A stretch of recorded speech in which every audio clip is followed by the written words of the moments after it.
Алла жеңілдік берсін, біз айтуымыз керек қой. Сол ана көшеде ашық-шашық жүргендер біреуімізге қарындас болып келеді, біреуімізге туысқан болып келеді, біреуімізге жиен болып келеді, біреуімізге нағашы болып келеді.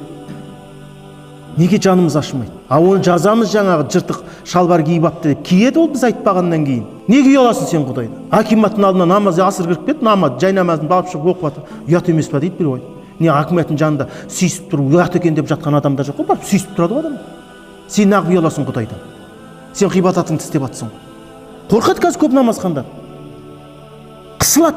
Сен неге қысыласың? Сен қылмыс жасап жатқан, сен Құдайыңа мінәжат қылып жатсың. Құдайдың жердің бәрі мешіт қылып берді ғой. Жайнамағын шығар, төсеп пробкада тұрсың ба? Машинаның жанына тұрды, оқып алған пробка тарқаған. Неге ұяласың сен?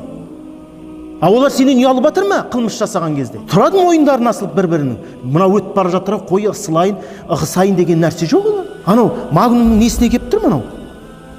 Кассасына келіп тұр да? Анау сатушы анау нелерін бүйтіп өлшеп жатыр, анау есептеп не алғандарын.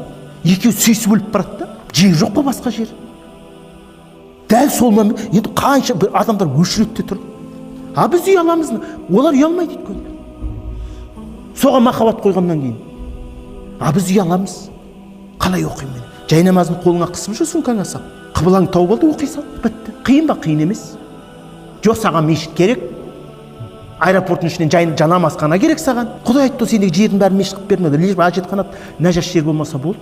Кел, намазын жай намаз, кел, мына бір намаз жетеді, тұр да оқи бер жамағат. Сондай махаббат қою керек дінге. Махаббат. Ойбай ана жерде жай намазхана жоқ. Жоқ, тұр да оқи бер саған. Шариғатта айтқан жоқ қой, сен жаңағы анау біздің пайғамбарымыздың ерекшелігі сол, алтынғы пайғамбарлардан болған ерекшелігінің бірі. Жердің бәрі мешіт қылып берілген, қараңыздар. Үмметіне рақым Алланың.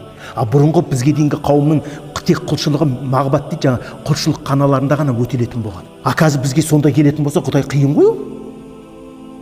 Бәріміз намазымыз қаза болып кетеді ғой.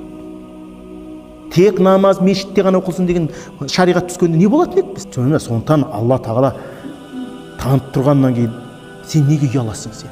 Сен қылмыс жасап жатқан жоқсың. Сен Құдайыңа мінәжат қыласың. Олар сенен ұялсын қайта.